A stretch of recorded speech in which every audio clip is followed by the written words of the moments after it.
This week on the podcast, can I eat almonds on a low oxalate diet? The following is designed to entertain and inform, not provide medical advice. Always consult your doctor before starting any treatment. Spire.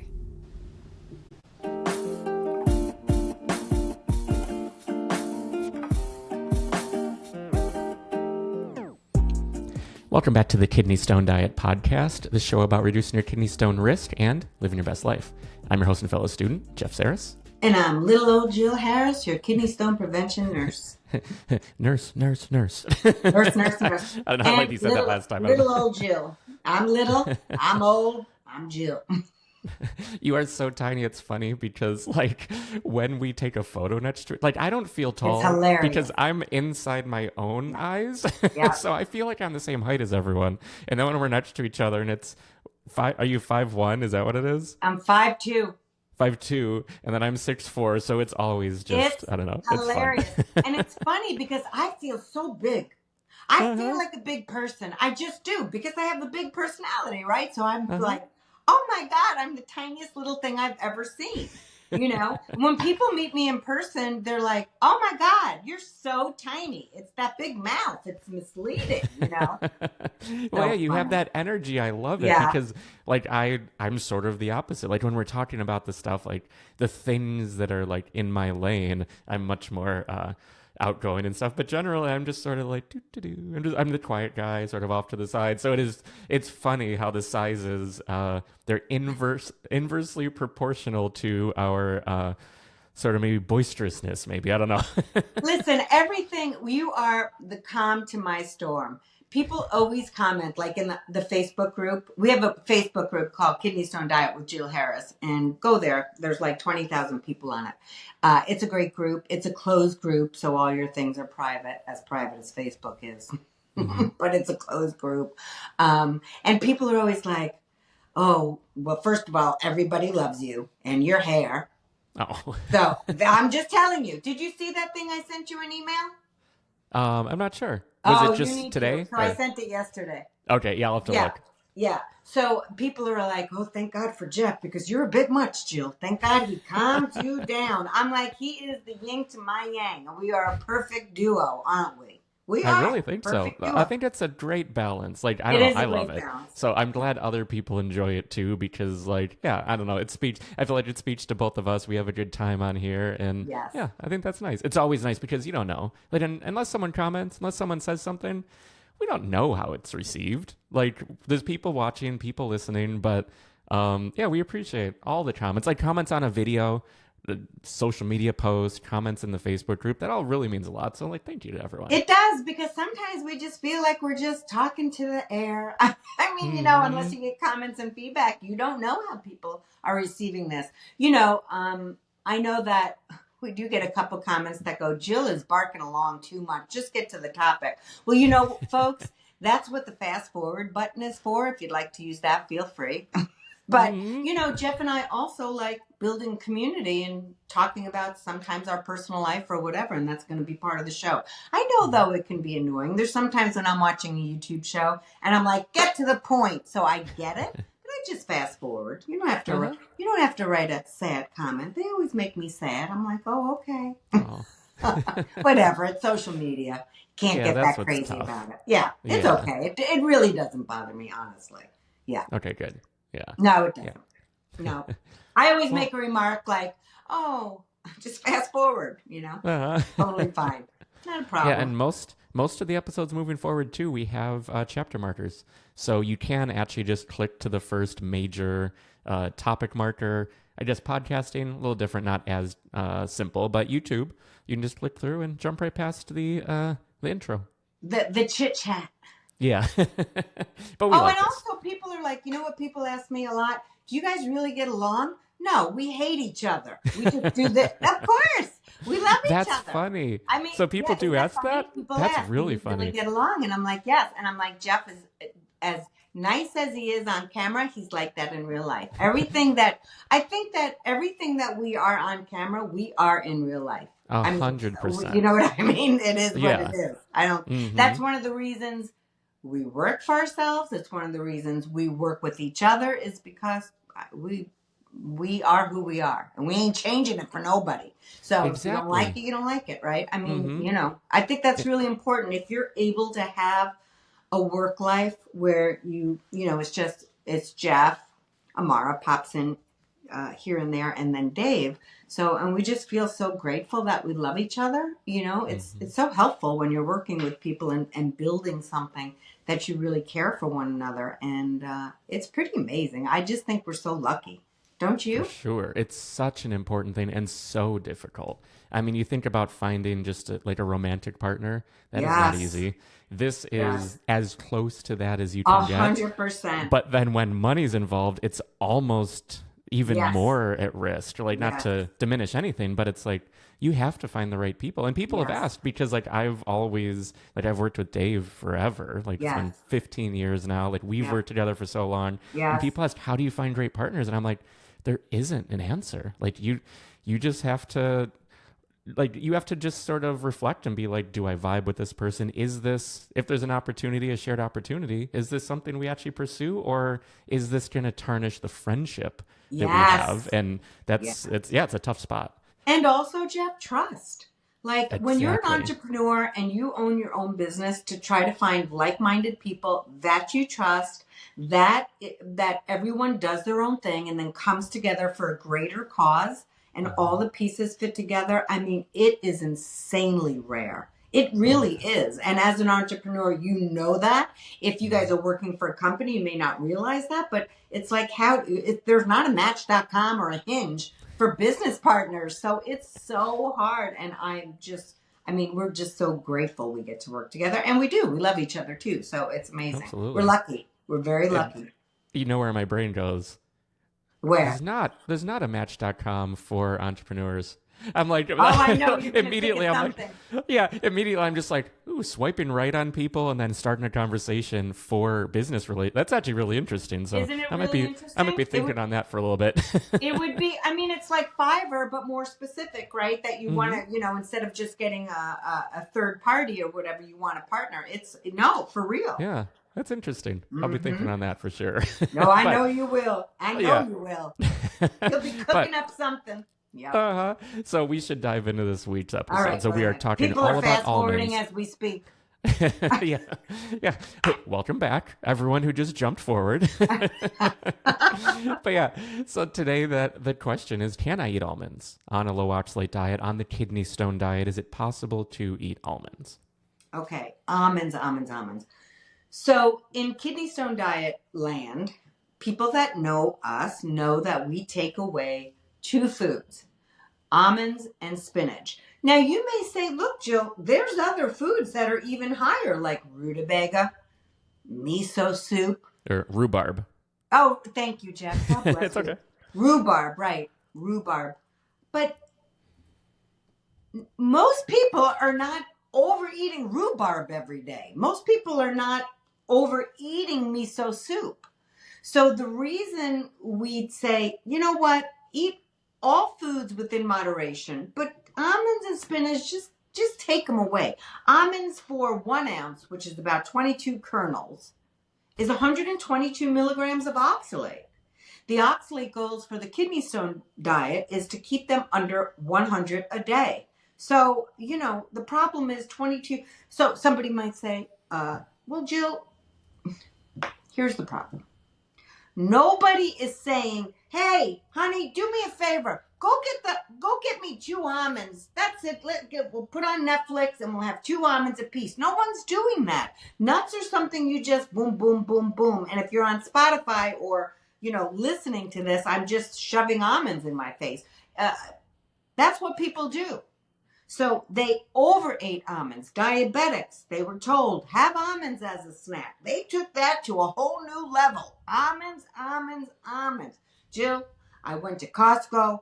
My husband and I, we got a huge bag of almonds. And that's what we ate for snacks throughout the day. Then you have paleo, keto people, almond flour, almond milk, and almonds. So all day long.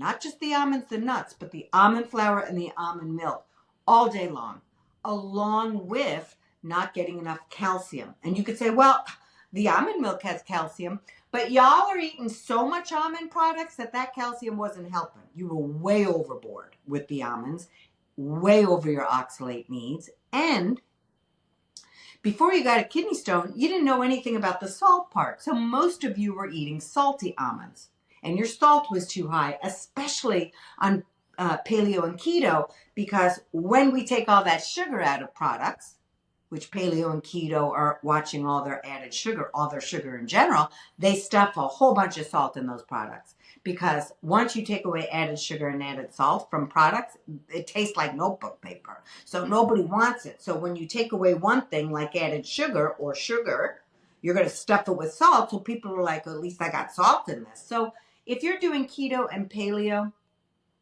typically before you make a stone, you're overeating all the almond products because they're low net carbs, and all keto and paleo people are overeating sodium. That's the problem. All right. So we do take away almonds. There's always a person in the background that says, well, Jill, I can eat just 3. God bless, have 3 almonds. Honestly, if you wanted to take 3 almonds and crush them up in your yogurt, just because you like seeing an almond in your yogurt, that's fine. You could actually do it, okay? I wouldn't risk it. Now, let's just say I have kidney stone people in my family. I've never had one. I don't want one. I do exactly what I ask my patients and students to do. I do not eat almonds, and I do not eat spinach. Other nuts I eat. If you get the Harvard list, which you can get at kidneystonediet.com, the start page, you can see. You can have other nuts all in moderation. The problem with nuts in general, though, is people tend to eat them all day long, especially my paleo and keto people. So that's the problem. That's the problem. And most people aren't getting enough calcium. So that's the issue too. And in order to lower oxalate, we have to get enough calcium every day. And also we need calcium for our bones. So almonds, we take them away on the kidney stone diet along with spinach. Everything else, eat all foods within moderation. Get your calcium needs met every day. And you're okay. Yeah. And I know you're a crunchy girl. So what do you like for a crunch instead of almonds?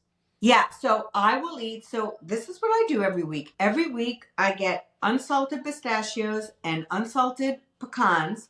I crush them up. I roast them in a pan. So they're a little toasty. I toast them up in a pan, and then I have them throughout the week in my Greek yogurt, in my low salt cottage cheese. So in calcium products, I will put them. I'll put them in my Fiber One cereal, but I'm paying attention to how much I'm using. I crush them up so it seems like I'm getting a lot, and it's always with calcium. So, so other crunchy things. Oh, I love crunchy things, as you know, Dave. I'll use rice crackers, and I'll put yogurt on top of that. I will use, I do use Fiber One because I like my crunch in that. I will have some toast. I'll make some toast here and there. So typically, but I've got to be careful because, I can really overeat crunchy things if I'm not careful. But let's just say I do have something crunchy every day. That's for sure. But honestly, I'm not going to lie. I don't eat a lot of, very rarely do I eat processed food. Sometimes I eat the Harvest snaps, the pea crisp. Those are good, lower sodium. But because I have a hard time controlling those kind of things, I tend not to bring them in my house. I will make my own popcorn, and I have some wonderful no salt seasoning recipes on my website, on our website too. If you Google kidneystonediet.com, no salt seasoning recipes, there's a whole bunch that I use on my popcorn. But that's basically it. I do stay away from crunchy things because they're a trigger for me. And, I know somebody asked me the other day, we want to see a day of eating. If you want to see a day of eating, folks, join the meal plan. That's what I'm eating every day. I'm not making those foods and throwing them out. I'm always tweaking what I'm eating because I do like to eat different things. What I eat to keep myself fit is in the meal plan. That's what I eat every day. All those things, all those recipes. And I think there's almost 200 now. I don't know. Maybe I'm wrong. I Yeah, don't it's know. always growing. So that's the It's thing too, always is growing. like if you've joined in the past, there's so many more recipes that are constantly coming out and they're cycled in. Everything is shuffled, so you won't end up just with all the new ones. Yes. Which I know it could feel like, oh, I just want the new ones, but also we're not making a rigid structure of now you only eat this. That's really for inspiration. So we wanna shuffle them all in and just continue to give you more and more options so you just can really see the whole breadth of everything. But of course it takes time. I mean, like the pizza recipe, the pizza crust that you mentioned in the Yes. last episode. Did you say you spent, I think, 6 weeks 6 weeks trying to perfecting that? perfect that puppy because to get a gluten-free. So I wanted to make for me. I'm not gluten-free, but a lot of my patients and students are gluten-free. So I'm like, let me figure this out. So I made a gluten-free, low net carb, high protein vegetarian pizza. Mm-hmm. And it's friggin' delicious. And so, yeah, these recipes take me, it's not like I make something, because I'm always wanting to make new foods, right? Because you get sick of the same thing. So it can take me some weeks to perfect a recipe. And it bums me out because I'm throwing away food. My son can eat so many of my mistakes. So, I mean, I'm like, oh my God. So, yeah, sometimes it's frustrating. I've made a recipe and then I can't figure it out, and then I go back to it. So I'm just so proud of this recipe because it took me Uh-huh. so long, and it really is good. So all these foods are good too, and they're simple. So they're simple, safe, satisfying, all of it. They're all kidney stone diet compliant. But like Jeff said, so we give you lunch, dinner, snack, breakfast every day, but it doesn't mean you have to eat those foods every day. These are just inspirations on maybe you pick 2 recipes out of the whole week, but you make those and you're just trying new things, but they're easy. And so people will be like, well, I don't want to cook. And I'm like, well, guys, in order to eat healthier, you're going to have to cook. Do I have time to cook? That would be no, but I make the time because it's healthier. And at the end of the day, it's a lot less expensive than eating anyway in Chicago out. I mean, I'm not doing Mm-hmm. that. It's too much salt and sugar in out to eat meals. I'm not. But these foods that I cook for the meal plan are typically 20 minutes or less. They're not laborious things at all. Some of them are 5 minutes for breakfast, but they're always different. They're super good. And I mean, I'm just bragging now. I just get excited about it because I love food. I really do Mm-hmm. love food. So to try to tweak it and be creative and try to make people happy, it's amazing. It's a lot of fun too. So I spend a Mm-hmm. lot of time in my free time doing these recipes and taking the pictures and all of it. It's a lot of fun for me. I really enjoy it. But it is a labor of love. Oh yeah, It, it's a it is. huge accomplishment because you Yeah. have I mean, people talk about a body of work for an artist. Like Yeah. you have a Yeah. body of work in these recipes that's really phenomenal. Also Yeah. because like you had mentioned, for a long time you weren't one to spend a lot of time in the kitchen. So this has Never. become like a passion like recently, like fairly not a few months ago, like a while ago, but still like For the recently last you 7 found this. years. So for Yeah, the there you go. last, it's going on 7 years. When I got Mhm. divorced, I had to learn how to cook. So, Uh-huh. because my partner cooked and I cleaned. That was the deal. Mhm. So, it's what I love about it. So for all of you who are like, I don't cook. I said that my whole life. I said that my whole life. So the fact that I'm feeding so many people right now is hilarious.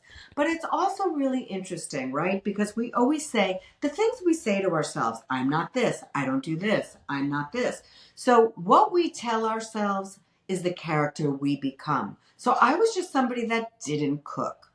And I never thought that I would. So I never thought out of that box. Now I'm somebody who cooks, and not only do I cook, but it's so fun to me. So most people my age are saying no more cooking for me. Now at 60, and I've been doing it for the last going on 7 years, but I love it, right? So it's still fresh for me. So it's just really always trying to figure out, first of all, what I like is like, I eat these foods, I'm going to eat all this, but also what do people want? I know that people want lower net carbs.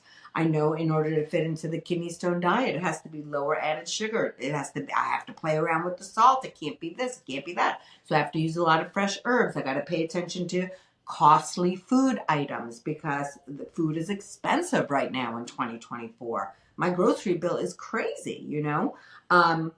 So you've got to pay mind to a lot of different things. And I love that. So it's not just thinking about feeding myself. It's about what do people want?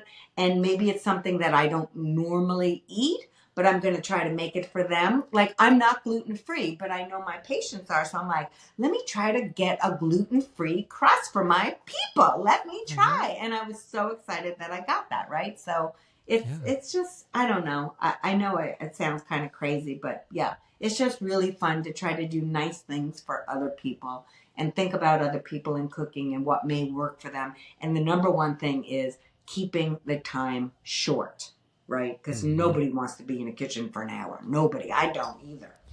So yeah, absolutely. It's a lot of fun. For sure. And if you want to give the Kidney Stone Diet meal plans a spin, you can go to kidneystonediet.com and find it right there on the site, along with all the free resources, the blog, the weekly email newsletter to, just like the meal plans, keep you on track and give you inspiration for approaching the week and really sort of just always improving a little bit, trying our best to be healthy and focus on our health without the time, maybe, because none of us really have the time, unfortunately, because it's really busy. We're all just naturally busy, it feels. So that little inspiration, I think, is a nice little kick in the pants sometimes, or just even sharing a little bit that, like, oh yeah, we're all on this journey together. And I think that's really helpful. But you can find all that and more at kidneystonediet.com. And if you have a question, we have a voicemail that you can call. The number is 773-789-8763, and we will feature you on a future episode. I know it's been a little bit since we've dove into the voicemails, but we've had these topics we've wanted to talk about and make sure that we had them on. We have some more fact or fiction, which you could go back and listen to some of those. We definitely have more of those coming up, but we'll also be bringing more of you on the show once again. So I think with that, it's about time to wrap for this week. Thanks again to everyone for tuning in. Like, comment, subscribe, all that stuff really means a lot. And we'll see you next time. Thanks, everybody. Thanks for being with us.